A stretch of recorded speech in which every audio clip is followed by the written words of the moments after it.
Hello dear students, welcome on this video lecture and we are studying about vectors. Till now we have covered basic about vectors like how to represent the vectors and what their types are along with the angle between the two vectors. Now we will be moving towards vector algebra.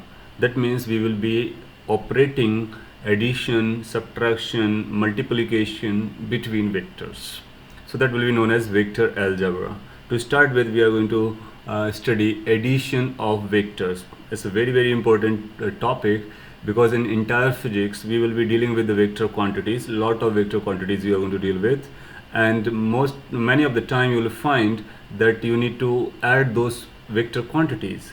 So what the rules of vector algebra are, we are going to learn under this topic, addition of vectors. So it will be like this. We will be given one vector, let's say one vector is A, and we will be given another vector, let's say another vector is B. Now these vectors can be given in any of the form that we have talked about. Component form, that means I cap, J cap, K cap form, that may be geometrical arrow form, or maybe in other form, polar form or whatsoever. So if the vectors are given to us, two vectors A and B, let's say, and we want to add these two vectors, so we apply this operation, addition operation. So A plus B will be known as addition of two vectors.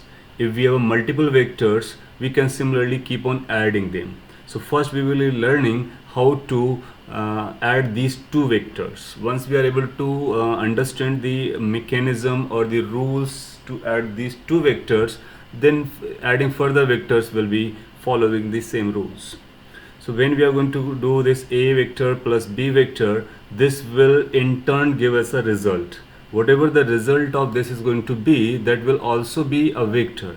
That means addition of two vectors is always a vector, and that we are going to represent by letter R vector. So R vector will be equal to A vector plus B vector.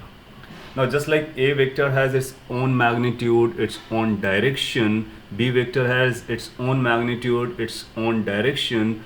Hence similarly, this A plus B vector, which is basically equal to R vector, this R vector is also going to have its own magnitude and its own direction. In order to find A plus B, we need to find basically R vector, and we will say this R vector is known to us if we are able to find the magnitude of this R vector and the direction of this R vector. We represent this addition as by this letter R because this addition is said to be resultant of vector A and vector B. So we will say this is R is a resultant vector of vector A and B. So that's going to be the language. So we will say here R vector is indicating resultant vector or resultant vector of vector A and vector B. So there may not be the term summation or addition coming in. You will be asked find the resultant vector of vector A and B. That means we are going to do the addition of vector A and vector B, and whatever the result will be, that will be R vector. Making sense? Now this is going to be R vector in vector format. Whatever the value of A plus B is going to come, we will be learning how to get those values. Once we have found this R vector, we need to know what the magnitude of this vector is. So when we are interested in writing the magnitude of R, so magnitude will be written as mod of R, which basically is going to be equal to mod of A plus B. So you may be asked find the modulus value of A plus B. That means we are expected to find the modulus value of R. Sometime we will be writing this by simply letter R because we know simple letter indicates magnitude, and the magnitude is always positive. So whatever the rules of magnitudes are, we can remember. So this is how we can find the magnitude. Then next thing we need to find the direction, because resultant is a vector, so direction has to be there. Direction will be written as R cap. Now we can find this R cap by using this formula, R vector divided by R magnitude. Since vector is known to us, magnitude we have calculated, from here we can find the direction. So our purpose will be finding addition of the two vectors, that's the resultant vector r, then magnitude of it, then direction of it, then we can multiply r with r cap to get the r vector back. So this is how the terminology is going to be followed. Now, depending upon in which form a and b have been given to us, our operation will be different. So the simplest way method is this, the first method, that's called analytical method. In analytical method, vectors a and vectors b will be given to us in terms of I cap, j cap, k cap. That means components corresponding to x, y, and z directions. And if this type of, in this format is given to us a and b, then we can find r vector very easily.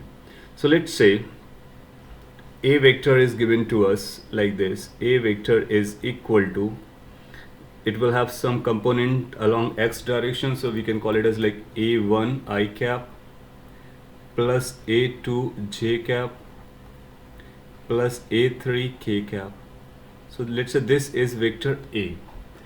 And similarly, we have been given another vector b. So vector b is, let's say it is given as b1 I cap plus b2 j cap plus b3 k cap. So we are writing the vectors in 3-dimensional. If they are given in 2-dimensional, it's okay, we can use that as well. So a and b are known to us. Here we call this a1 as a component of a vector along x direction. This a2 is known as component of vector a along y direction. a3 is known as component of a along z direction. Similarly, b1, b2, b3 will become components of b along x, y, and z direction respectively. Making sense? Okay, so let's move ahead and try to write the resultant vector. So if we are interested in finding the resultant vector, that means addition. So addition is going to be a vector plus b vector. So we will be putting the value of a, then we will putting the value of b, we will be operating the plus sign. If you recall the previous video, we have already used this method. That means we have already used addition of vector, where I told you that I components are put together, z components are put together, and k components are put together. That means this method is very easy and we already know about it. So this r vector, resultant vector, will become, you just put the value of a, then value of b, place a plus sign. So I'm writing directly, we will be combining I cap together. So when we combine I cap together, we will get a1 plus b1 I cap. Then we can combine j cap together, so it will become a2 plus b2 j cap. And then we can combine k cap together, so it's going to be a3 plus b3 k cap.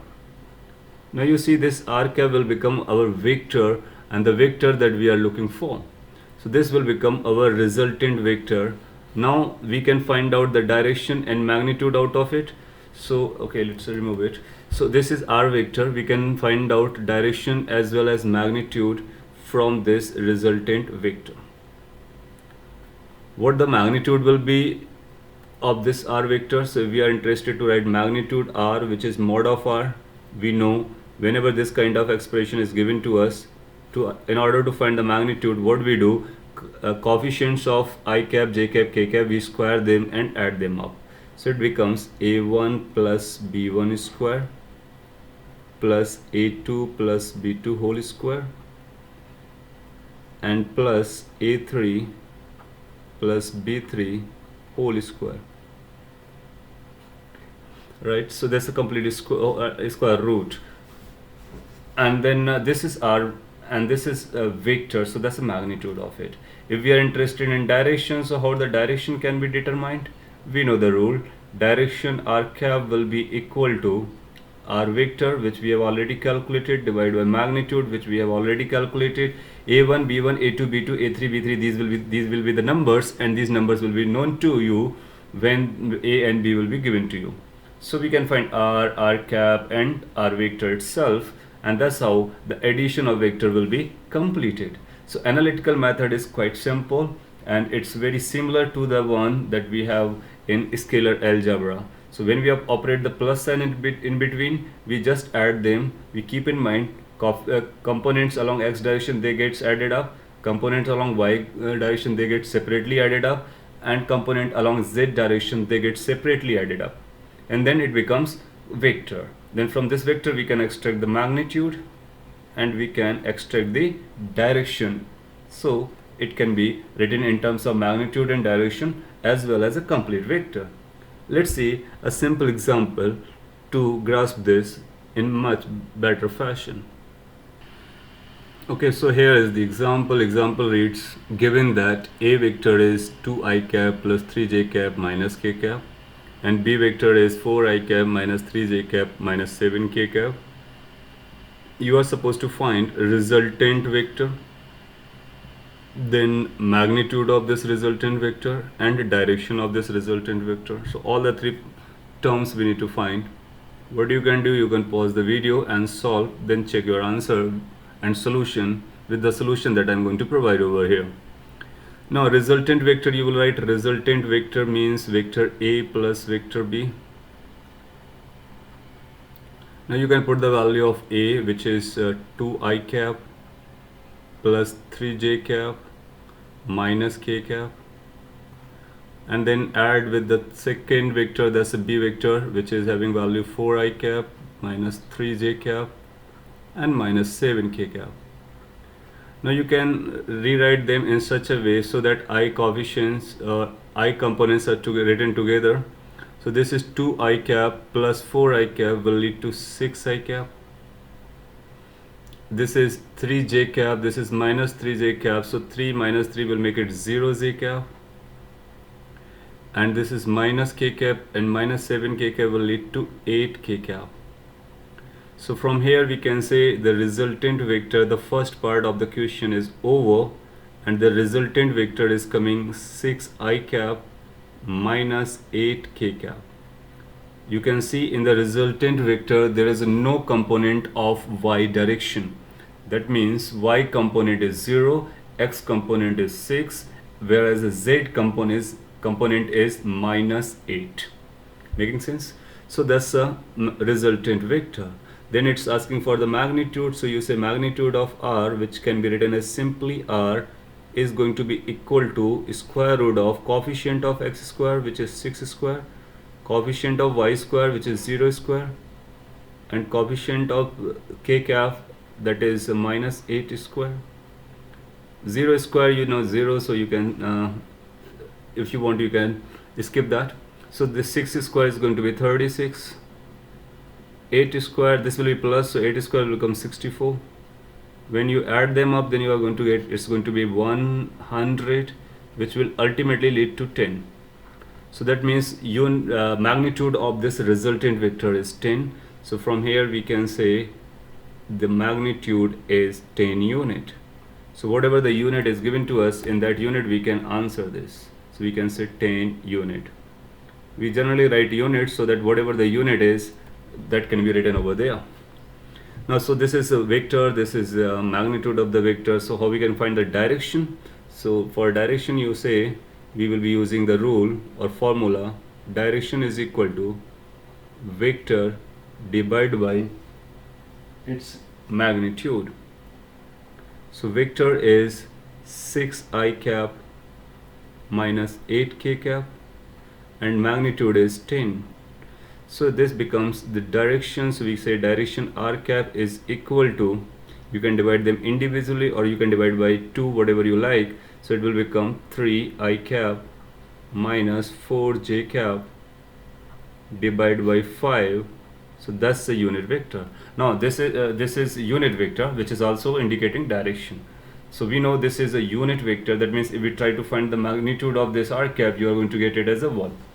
And we know this unit vector decides the direction, so that's the direction, that's magnitude, and that's the vector.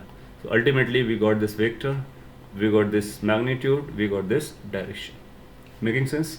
So this is how we can perform addition of two vectors using the analytical method. Now I am hopeful that you will be able to find the addition of more than two vectors using the same method. If there is a c vector is given to us, then you can say r vector is going to be equal to a vector plus b vector plus c vector, and whatever the c vector will be, you can write there. And then you can simplify, you can get this value in terms of I cap, j cap, k cap, and similarly magnitude and direction can be identified. So this method will help us to find the addition of any number of vectors if they are given in terms of I cap, j cap, k cap. That's called component form. Making sense? So if it is okay, we can proceed further and learn another method of addition of two vectors. So the second method is known as geometric method of vector addition. So here the vectors a and v will be given in terms of arrow and their directions. So let's say this is vector a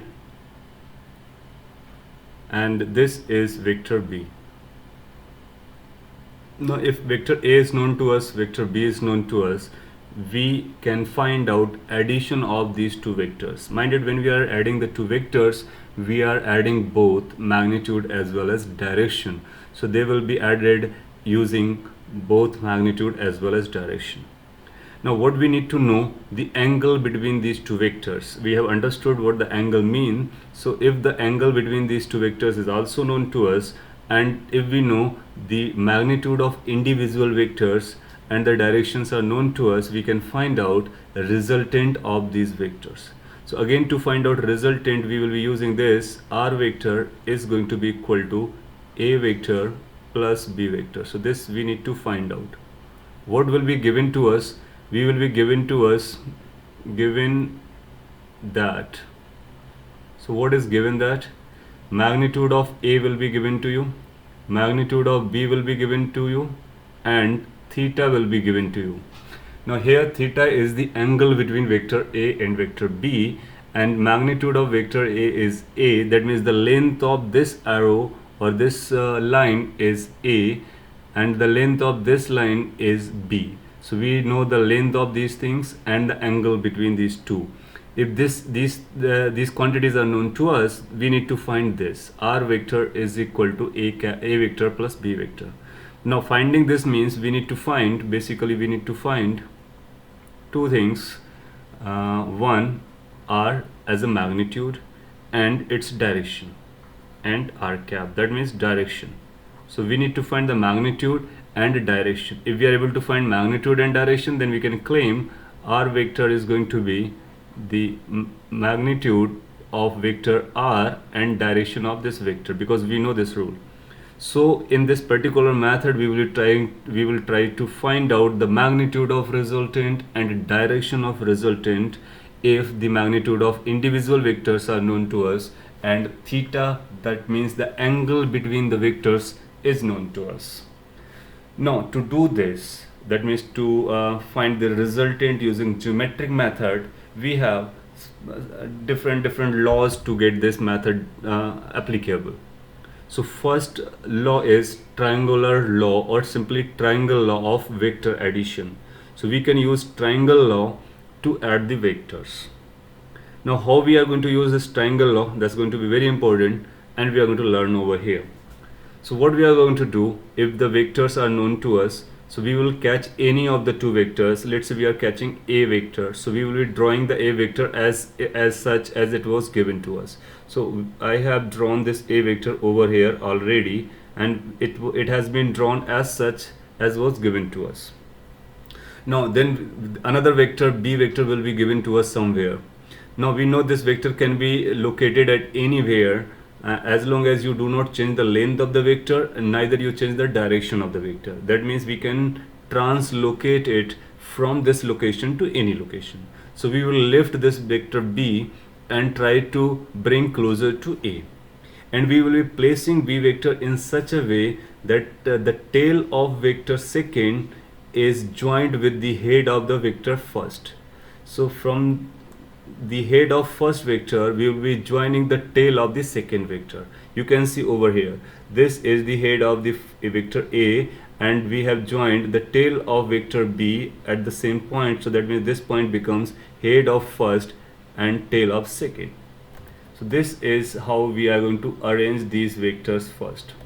Once we are able to arrange this vector, these two vectors in such a way, this is how we are going to arrange these vectors in order to use the triangle law. And that's a particular way we need to keep in mind.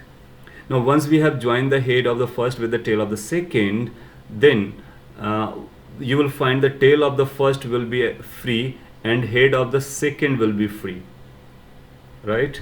So then after, what we are going to do, we are going to join the tail of the first with the head of the second. So let's join this tail of the first with the head of the second. It has to be straight line, so let me draw this straight line. So it goes like this and join to this point. So this length is going to represent the magnitude of a resultant vector. Moreover, this resultant vector has to have a direction, so its direction going to be towards the head of the second vector. So we can draw a direction over here as well. So this will have a direction like this. So this will become the resultant vector. This vector that have been drawn by this color is going to be known as R vector. Now you can see, if we make this kind of arrangement, geometrical arrangement, then you'll find a formation of a triangle. So we will get a triangle in which A vector will be involved, B vector will be involved, and then there is going to be another vector. This another vector will become R vector. What is important over here is the direction. So it's like if we are starting from this, we will make we will be having A vector, and then we will moving towards B vector. That means arrow of one vector, then we will be getting towards arrow of B vector. Then the resultant vector will start from the tail of the first vector and go to the head of the second vector. Now you can call any out of A and B, you can call any of the first, any of the second, but rule is going to be this: we will be joining head and tail. One head and another tail we need to join, then left tail has to be joined with the left head, and whatever that vector is going to be formed, that's called resultant vector. Now this vector will be taking care of both addition of magnitude as well as direction simultaneously. So that will be basically our resultant vector. This was V vector. Now we will this is how we can create the geometry, right? Now we need to find the magnitude of this R vector and the magnitude of B vector. Let's denote this theta angle, the theta angle that we know. Now if this is a vector, this is a B vector, we can extend this a bit. That means direction of A. If I extend this direction of A by a dotted line, so it will be going some sort of this. Now we know this angle is going to be known as angle theta. This is how the angle between two vectors are measured. We have talked about in previous video lecture. So if you recall that, so this direction of A and direction of B, whatever the least angle they are forming, that's called angle between the vectors. So that will become theta. Now what we can also do, we can drop a perpendicular from this, the joint of two heads on the line or the direction of vector A. Now if we have done this, then we can simplify this quite easily. Now as far as the magnitude of these parts are concerned, so we will find this is going to be the magnitude of vector B, this is going to be the magnitude of vector A, and definitely this is going to be 90 degree. What I am trying to find is the length of this R vector. So I am doing derivation over here as such, right? Now if we use this triangle, this right angle triangle, this length is B and that is hypotenuse. This is theta, angle is theta, this is 90 degrees. So for this triangle, this is going to be perpendicular and this is going to be base, and that's a hypotenuse. This B is basically for this hypotenuse, right? So can we say that the value of this length from this picture or triangle is going to be B cos theta? You can understand, if you are able to understand this trigonometry, then this is sufficient. And can we find this length of this triangle? From this triangle, this length is going to be perpendicular, which is going to be B sin theta. Now what about this length? This is the magnitude of vector A, so that's going to be A. That's become B cos theta, that's become B sin theta. Now if you see this bigger triangle with bigger triangle, from there we can find the magnitude of this hypotenuse. So here, as per the triangular law, we are going to write R vector, that's the resultant vector, is going to be A vector plus B vector. And this is going to be the geometry that we have shown in this diagram. Now, so what the magnitude of R is going to be? Can you see the magnitude of R is going to be the length of this R vector, which has been shown with this color. Now, if we are looking for the length of this, you can use the bigger right angle triangle. As per the bigger right angle triangle, that's going to be hypotenuse. And we can go for the Pythagoras theorem. Using the Pythagoras theorem, we can say the magnitude of this hypotenuse is going to be square root of this length square plus this length square. That's a simple mathematics. So we are going to write directly over here, this resultant magnitude is going to be basically A plus B cos theta whole square, that means base square, plus perpendicular is B sin theta. You might be familiar with the language called close side and far side or whatsoever. So this is perpendicular, I am calling this is this plus this becomes the base or the total length.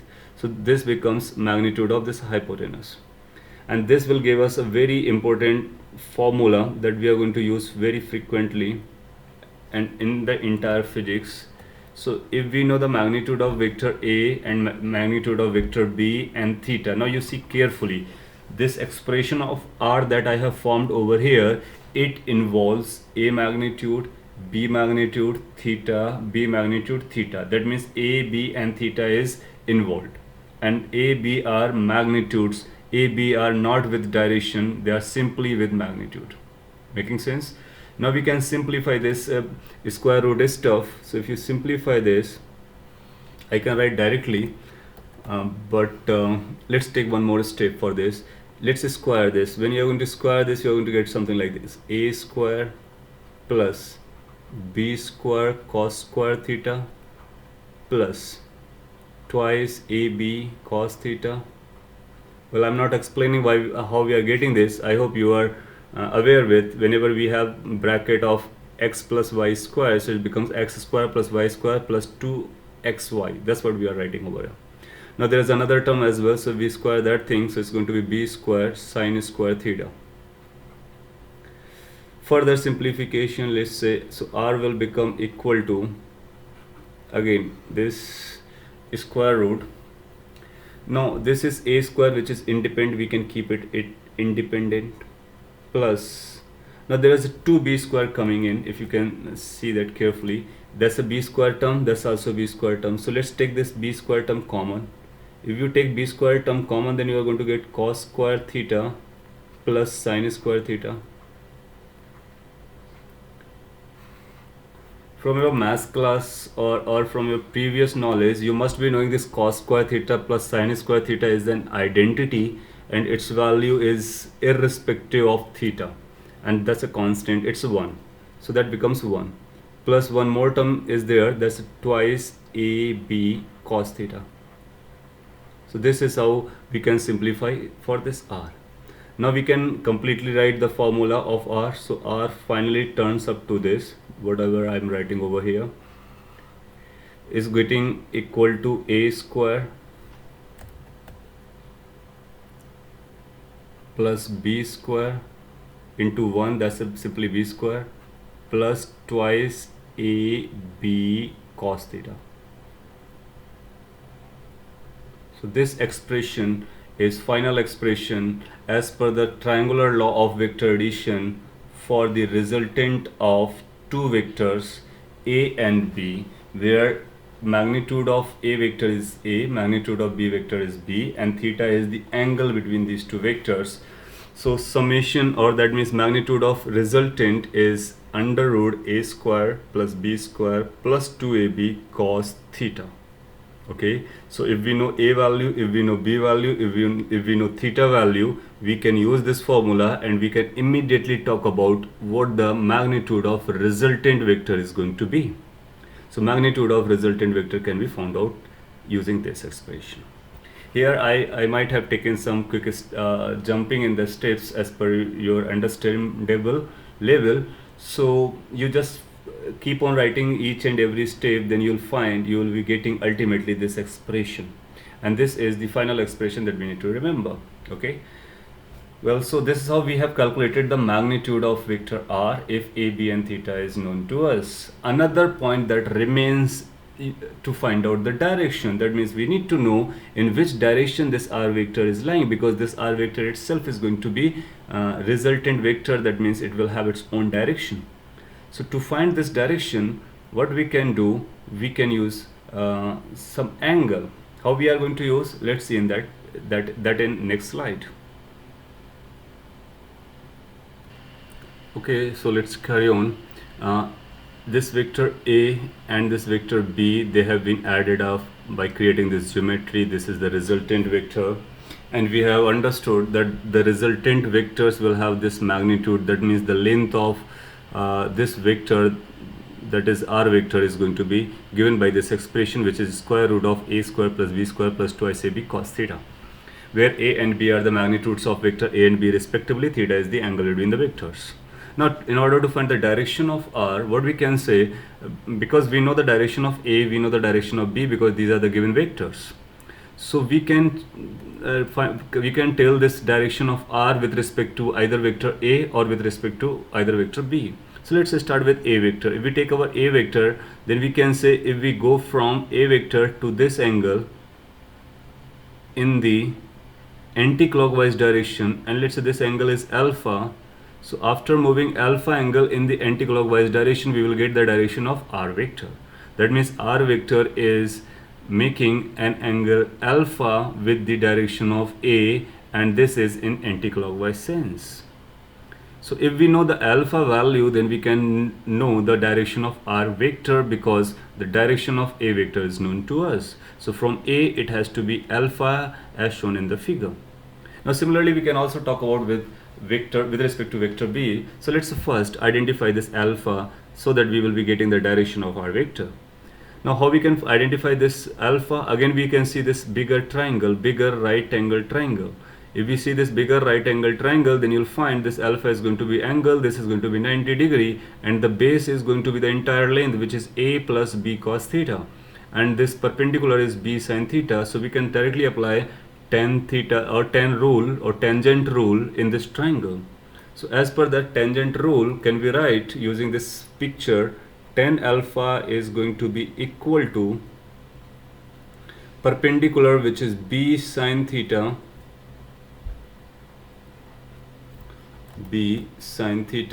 divided by base, and you can see the base length is a plus b cos theta. So this is another important expression that is expected to be remembered, and this talks about the direction of r vector. From this we can calculate the alpha value, and we will claim that the resultant makes an angle alpha with vector a. So what we are going to claim, let me write over here. So this says the direction, that means r vector is making alpha angle from vector a, and in which sense? In anti-clockwise sense as shown in the figure. So that means this alpha will let us know what is the direction of r vector. That means direction of r vector, which is r cap. So r cap direction will be decided by this alpha. So this will be giving us the direction, this will giving us the magnitude of resultant vector. Now if you are not interested to find the direction of r vector with respect to this a vector, we can also find this with respect to b vector. Let's say it's make angle with b as beta. So you know this is b, that's direction is b, and this is going to be the direction of r. So this is going to be the angle between vector r and vector b, because we know outward vectors make the direction. So that's going to be, let's say this is angle beta. So this beta means this angle is going to be beta. So here we can say beta is the angle between vector B as well as between vector R. And what the tan beta is going to be, we can remember that tan beta, because it can be asked to find the angle with either of the two vectors. So tan beta, we can find this by common sense as well, because this expression, in this expression, this alpha is the angle of resultant with vector A. So A vector is here, and with respect to A it is alpha. Now if we are writing with respect to B, that's beta. So in place of A, or in the position of A, we are going to write B, and wherever A was, we will be writing B. Similarly, wherever B was, we will be writing A. So it will become A sine theta divided by B plus A cos theta. So if you are writing in this fashion, then you will find that this is going to be expressed, or this will be expressing the direction of resultant with vector B. So we can write over here, this represent direction of R. That means R vector is making angle beta, or beta angle with or from B vector. Making sense? So these both of the expression we need to remember, depending upon from where the angle is being found, you are going to use that expression. So idea is, if we are finding the angle with respect to vector A, so that vector has to be written over there, and sine theta component upside of another vector, cos theta component downside, addition with this initial vector, right? So this is angle with respect to A, this is angle with respect to B. I have written this angle beta by following the symmetry.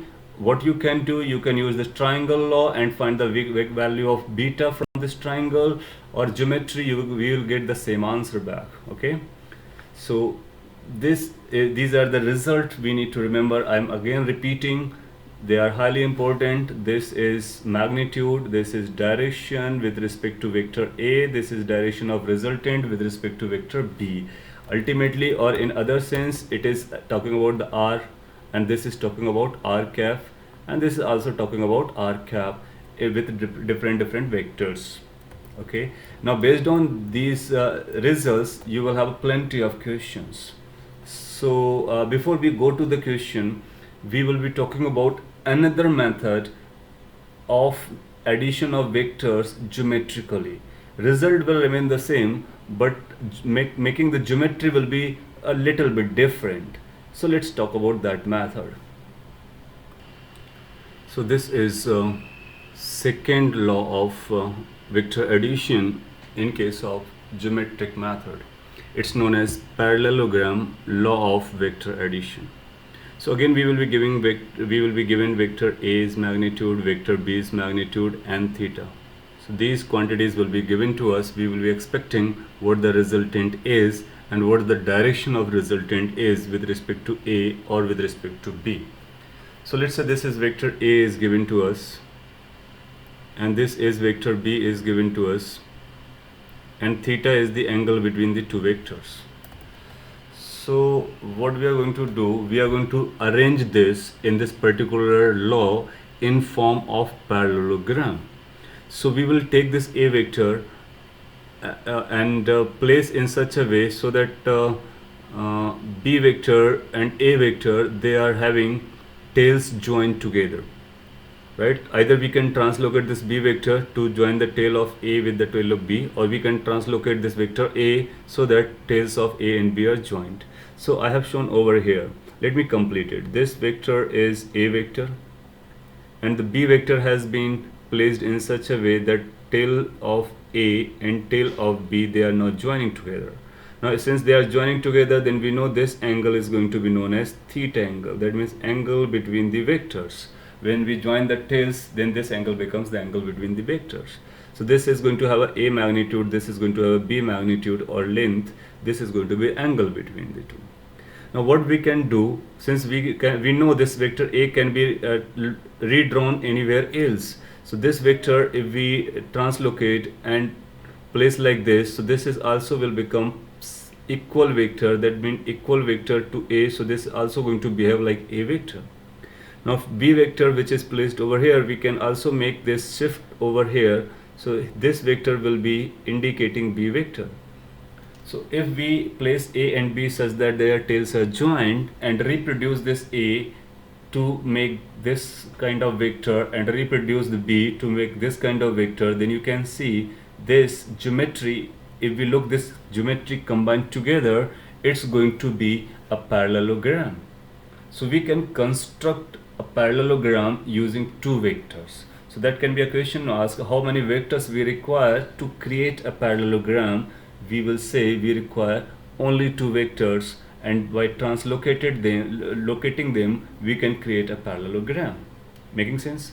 Now, how this parallelogram is going to give us the resultant vector, just like in triangular law, we talked about if we arrange the two vectors, then the third vector will become resultant. Similarly, here the resultant will be given by a particular vector. What is that? Let me tell you. So resultant will be given by this diagonal. The diagonal which is bigger one, or that is start from their tail points and goes there. So if we are able to measure this diagonal is going to give us the resultant of vector A and vector B. So that will become our vector. So first we will be constructing a parallelogram. Once we have constructed a parallelogram, then the diagonal which start from these tails combination goes to the head combination. This represents the resultant vector. Okay, now this is how the geometry will be constructed. Once you have constructed the geometry, then we'll be using this geometry to find out the magnitude of our vector, that means the length of this and the angle. Now if you look carefully, we can borrow all the calculation which we have done in the triangular method, because if you look this vector A and this vector B, and if we add these two, then you can see this portion, half portion, is basically indicating the triangular law of vector addition, or you can see the above half, that's also indicating the triangular law of vector addition. Okay, so what we can do, we can do the similar type of geometrical constructions. We can produce this further. We can drop a perpendicular from here, and we can claim this is going to be 90 degree because we are dropping perpendicular. We can also claim that if this angle was theta, so this has to be theta, that means angle between A and B. So this is going to be again B cos theta. Very similarly, this is going to be B sin theta, that's perpendicular, B sin theta. Now if you see the geometry in the downside triangle is very similar to the triangular law. So hence if we are trying to find the R value, so it's going to be square root of this base square plus this perpendicular square. So can we say from here, using the same geometry, we can find R is equal to under root or square root, we can call it as A square plus B square plus 2ab cos theta. I'm writing it directly because of the reason you can see this same type of triangle is being formed there. Moreover, we can also find the direction. So we can claim the direction is going to be given by tan alpha. That means alpha is the angle from vector A. So we will be writing this tan alpha is going to be equal to A plus B sin theta divided by B cos theta. Similarly, we can write tan beta. What the alpha angle is? Alpha angle is angle made by the resultant with the vector A. So this angle is alpha. Now mind it, this alpha is not theta by 2 because A and B, they may not have the same length, right? So if A and B are having the same length, then it will become theta by 2. Otherwise this alpha may be different. So how we are going to write this tan alpha? We are going to write like this. How we are going to write the magnitude of R? This is going to be written like this. Similarly, we can find the beta angle if we are interested. So this angle is known as beta. Beta is made from vector B. Let me erase these things. So beta can also be written as, how the tan beta will be written for direction. So tan beta, or we can write tan beta. Beta is the angle that we are using with respect to B vector. So this 10 beta is going to be written as it's with b, so we are writing b over here. It will become a sine theta divided by a cos theta. Making sense? So you will find the same results are coming in, but the construction or geometry is different. Since this geometry is parallelogram, hence we know this as parallelogram law of vector addition. Prior to this, that we have talked about, that was triangular law of vector addition. In either of the case, this comes out to be the resultant magnitude. These two, either of these two can be used to find the direction. Generally we talk about with respect to a, so tan alpha we will be using as a b sin theta upon a plus b cos theta.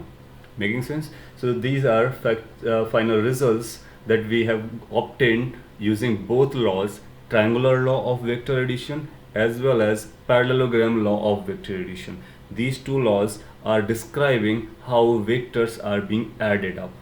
Now you might be observing vectors addition is very different than the scalar addition. If a is given to us, b is given to us, somebody asks what is a plus b, so we will get the value of resultant is going to be equal to a plus b, or whatever the sum is going to be a plus b.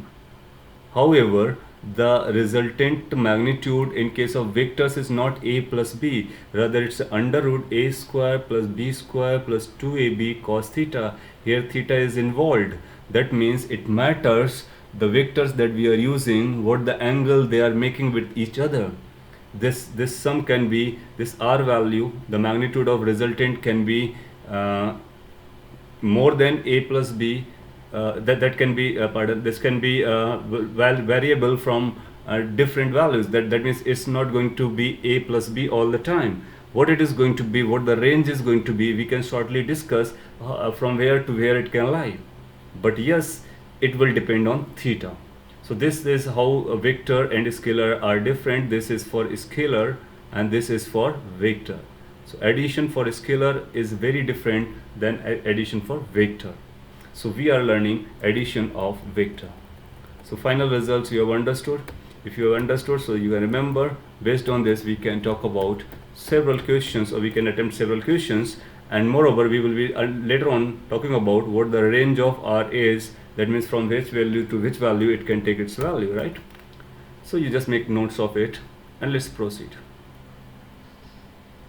Well, let's see this example. It says the magnitude of the resultant of two vectors of magnitudes 3 unit and 4 units is 5 unit. What is the angle between two vectors? So if we have understood the language, we can try to solve it. So how the solution will be, you can see over here, or what you can do, you just pause the video, solve it by your own, then check your solution and answer over here. It says the magnitude of resultant of two vectors. So let's say there is a vector A and that vector has a magnitude 3 units. So A has been given as a 3 unit. B, another vector, its magnitude has been given as a 4 unit, and it says the resultant comes out to be, that means the magnitude of the resultant R is 5 unit. Thus the information you can extract from the given question. Once you are able to extract this information, then we can further see what it says. It says find the angle between two vectors. That means theta is something we are looking for. So either we can make the diagram or we can use the formula to solve this. So let's use the formula first. We know R is defined as, or the value of R, that's the resultant vector is, or magnitude of resultant vector is a square plus b square plus 2ab cos theta. Now if you want, we can write the cos theta out of it. That's also going to work. So what the cos, we can put the values to solve it. That will be sufficient. Let's place the value of R, which is 5, and it's going to 5 is equal to square root of a square, which is 3 square, b square, which is 4 square, plus 2 times a, which is 3, 4 b, which is 4, into cos theta. Theta is unknown. From here theta can be calculated. So what we can do, we can square both sides. On squaring both sides, you are going to get it as a 25. This 25 is going to be equal to 9 plus 16 plus these numbers which we can multiply, 2, 3, that's a 6, and 4, that's going to be 24 cos theta. From here you can find the value of cos theta. So cos theta is going to be 25 minus these numbers, the number combined together is going to be 25 divided by 24, which basically will become 0. So you are getting cos theta equal to 0. Whenever cos theta is equal to 0, you will find several values of theta, but we are interested for those values which is smaller, and so theta simplest value is going to be 90 degree. So 90 degree will become our answer. This 90 degree is also known as pi by 2. So we will be looking at the option which is pi by 2. Let's see, is there any option pi by 2? Yes, B part is the option that will become the correct answer. What else you can do? You can use the geometry as well.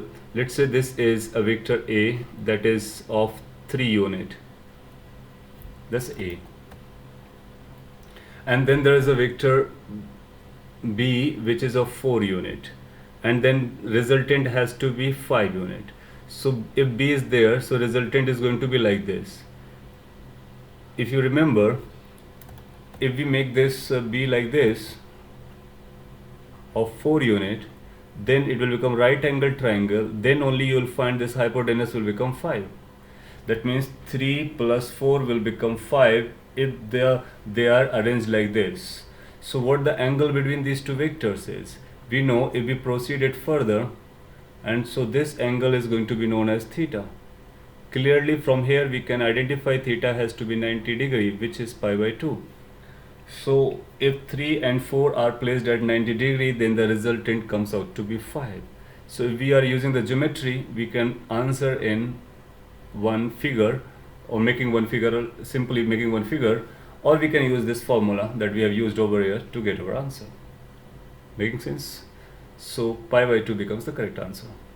Let's take one more example, and let me write over here, this is example, next example, and we can read it. You can pause the video and solve, then come back again to watch your solution. So we are going to solve over here.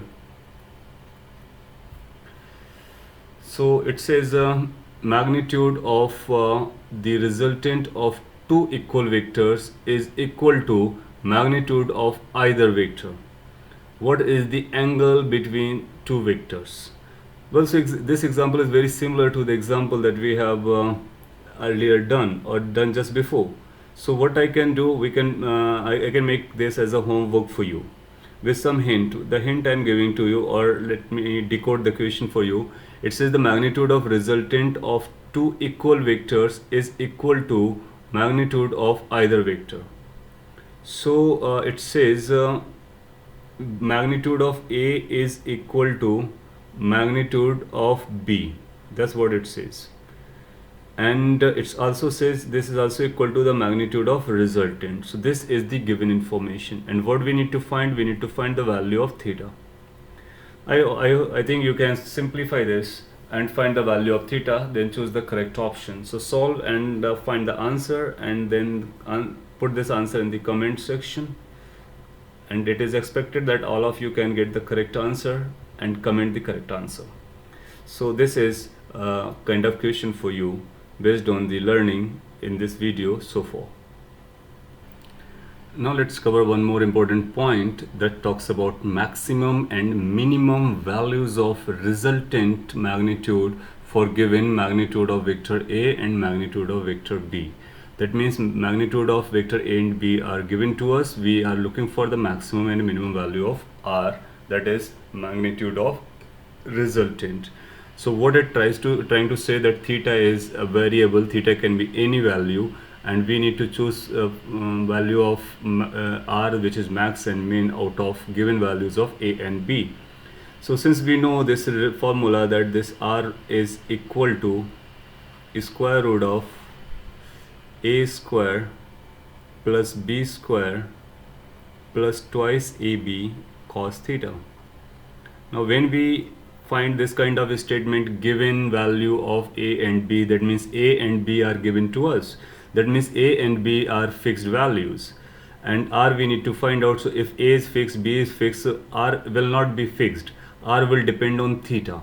Now theta can vary from 0 to any number or 360, or you can call that. So when theta varies, then cos theta varies. When cos theta varies, then R changes. Now we can say, if this is the case, so what the R max is going to be. Let's say we are interested in finding the maximum value of R. So maximum value of R will be occurring when this cos theta term will become max. And we know the maximum value of cos theta is 1. So we can substitute this as a 1. So R max will be equal to square root of A square plus B square plus twice AB into cos theta. In place of cos theta I am placing into 1. As soon as I place into 1, then you can say this becomes whole square of A plus B, and then the square root. So this simply turns up to square root of A plus B whole square. And then you know the mathematics of the or the calculation of these squares and square root. So basically it will become A plus B. That means the maximum value of R resultant is going to be A plus B. So we can remember this as a factual information. R maximum value of the resultant is A magnitude of A plus magnitude of B. That means the value of R cannot exceed the value of A plus B. So this is the maximum value. It will be occurring when cos theta is 1. So cos theta is 1. That means from here we can also find for which theta it occurs. Cos theta is 1. And we know when the theta is 1 or cos theta is 1, so what the theta should be? Theta should be equal to 0 degree. That means when the two vectors are in the same direction, 0 degree means their angle is 0. That means they are in the same direction. So when the two vectors are in the same direction, then the resultant is maximum, and that maximum value of the resultant is simply sum of the two magnitudes. So that's an important result about maximum value of the resultant. If we want to draw this pictorially, so in terms of vectors, it's going to be like this. If this is a one vector, let me draw over here. If this is vector A, and we want with this another vector which is B, so let me first erase this portion. So let's say this is vector A, and there's another vector B that we are trying to add, and which is also in the same direction. So in that direction you will find the tails are going to be the tail of B will be joined with the head of A, so this is going to be like this. So what the resultant will be? Resultant will be joining the tail to the remaining head. So it's going to be just overlapping. I'm drawing it a little bit separately. So geometrically it's going to look like this. Can you understand this part? So we will be finding that A magnitude is this, B magnitude is this, and then the resultant is this. Now can you see the magnitude of resultant is going to be simply A plus B. So resultant is A plus B when the angle between A and B is theta. That means theta is 0. So when the angle is 0 degree, then the resultant has a maximum value, and it is A plus B. If theta is non-zero, then you'll find B will be going like this, then R will be this vector, which will be lesser than the vector there. That means R becomes maximum when this angle theta becomes 0. Making sense? So this picture will be illustrating this maximum value of R. Similarly, can we find the minimum value? We will be claiming the minimum value will be occurring when cos theta is minimum. Now this cos theta is going to decide whether it's going to be maximum or minimum. For maximum we placed the value of cos theta max, which was 1. Now for minimum we are going to place the cos theta value minimum. And I hope you know what the minimum value of cos theta is. So we know this cos theta runs between, for any value of theta, cos theta is always greater than equal to -1, less than equal to 1. That means its maximum value is 1, whereas the minimum value is minus 1. So if we substitute the minus 1 value, then you will find it will be reducing to this. It will become a square plus b square minus twice ab cos theta. Why this minus sign, minus twice ab? Cos theta value has been placed as a minus 1, so this is minus sign is coming over here. So cos theta has been substituted as minus 1, or we can write it as plus into, we are substituting cos theta as minus 1. Then you can think of this is going to be square root again. So it's going to be a minus b whole square. Making sense or not? So this is going to be a minus b whole square, which will ultimately leads to r min. So r min will have this expression, you can remember now onwards, mod of magnitude of a minus magnitude of b. Now we place the mod because we know this is a resultant's magnitude rather, so it has to be positive. So whosoever out of a and b is larger, we will be subtracting a smaller out of the larger. So that's the minimum value. That means r values runs from this value to this value, and this is occurring when cos theta is minus 1. Can we identify what the value of theta should be so that cos theta becomes minus 1? Yes, you must be. So theta should be equal to pi, that is 180 degree.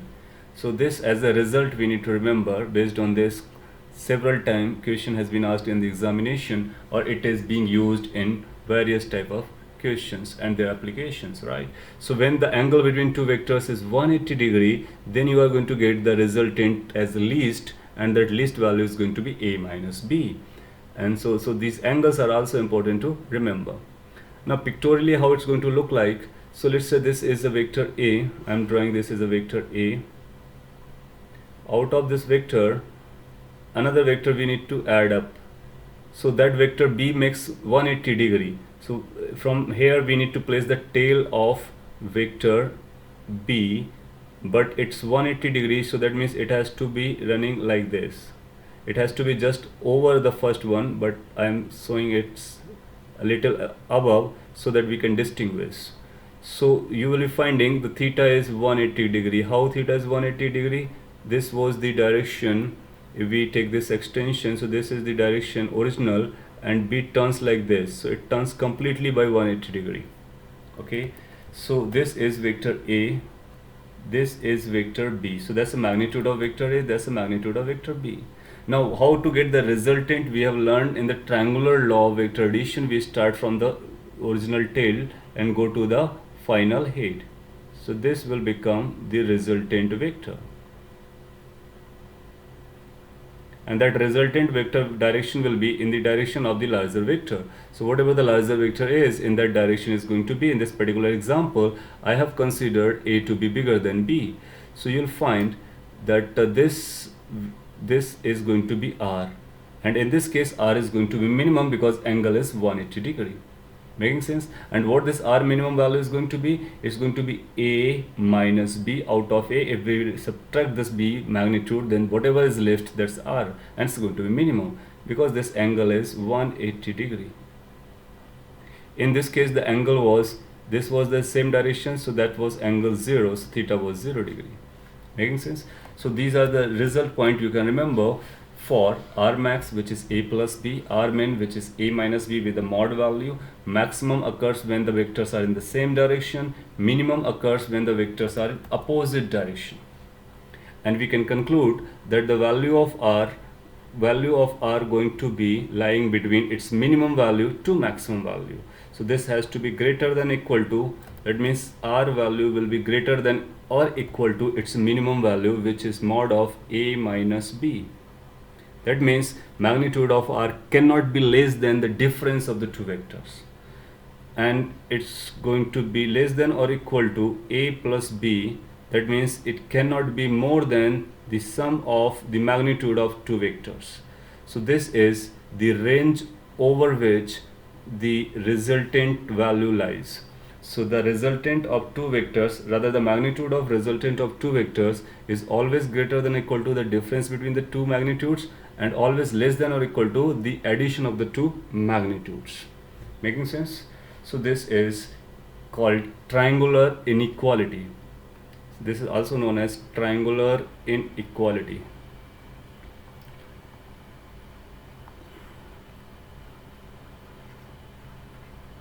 Triangular inequality, because it's inequality.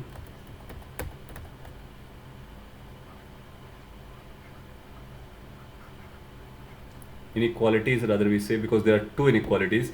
R is greater than or equal to this value, R is less than or equal to this value. Later on you will be learning that these are also properties of triangle. That's why we call them triangular inequalities. In trigonometry, mathematics, you will be told for a triangle the sum of the two sides is always greater than the third side, and the difference of the two sides is less than the third side, or something like this. We can interpret it. We will be interpreting it later on.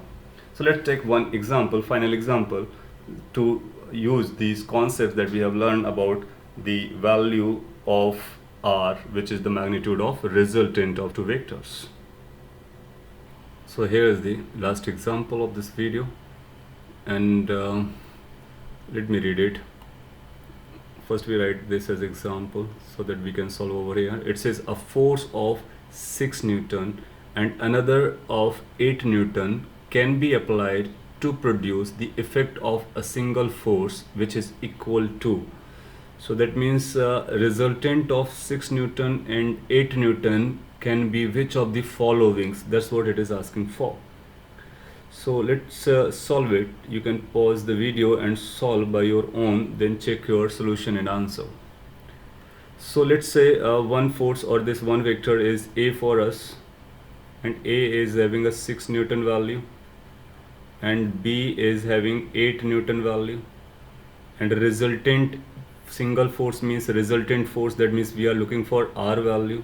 Since we know the value of R lies between these numbers A minus B to A plus B, and not beyond this range. Now we can find out the value of A plus B and A minus B. So let's put the value is going to be 6 minus 8 mod is less than equal to R, which is going to be further less than equal to 6 plus 8. This is going to explain that R value is going to be greater than or equal to the difference. This is going to be minus 2. When we take the mod value, it becomes 2. So R should be greater than or equal to 2. It should be less than or equal to this number 8 plus 6, that's 14, which says R should be greater than or equal to 2, and it should be less than or equal to 14.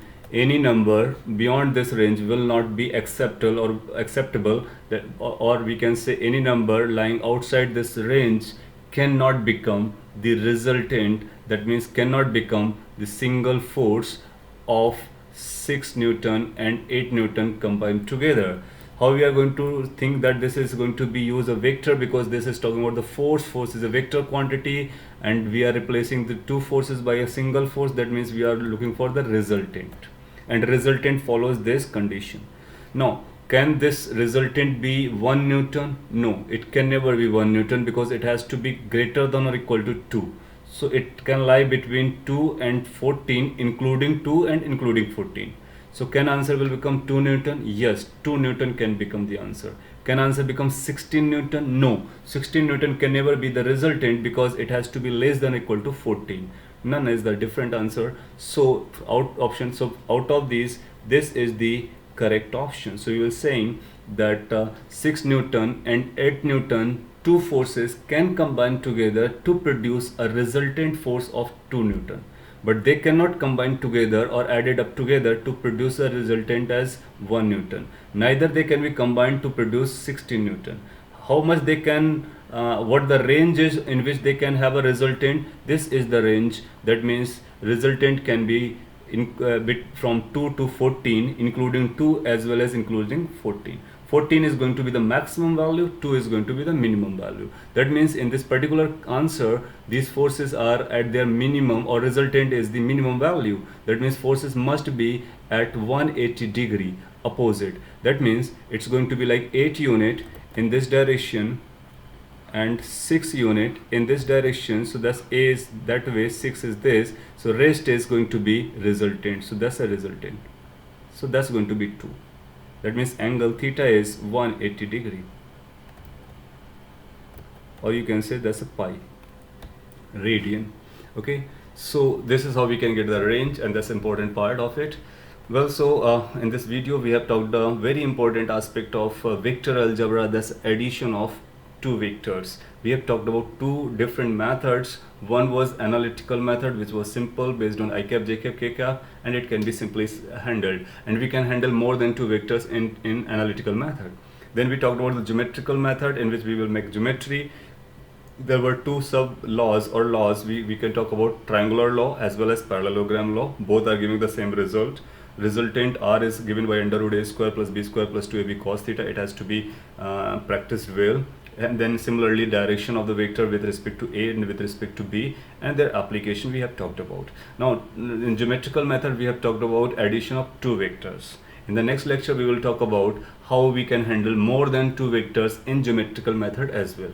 Once we have understood that part, then we can go for the subtraction of two vectors, and finally multiplication of two vectors. Okay, so that's for all for this video lecture. Thank you for watching. Have a great time.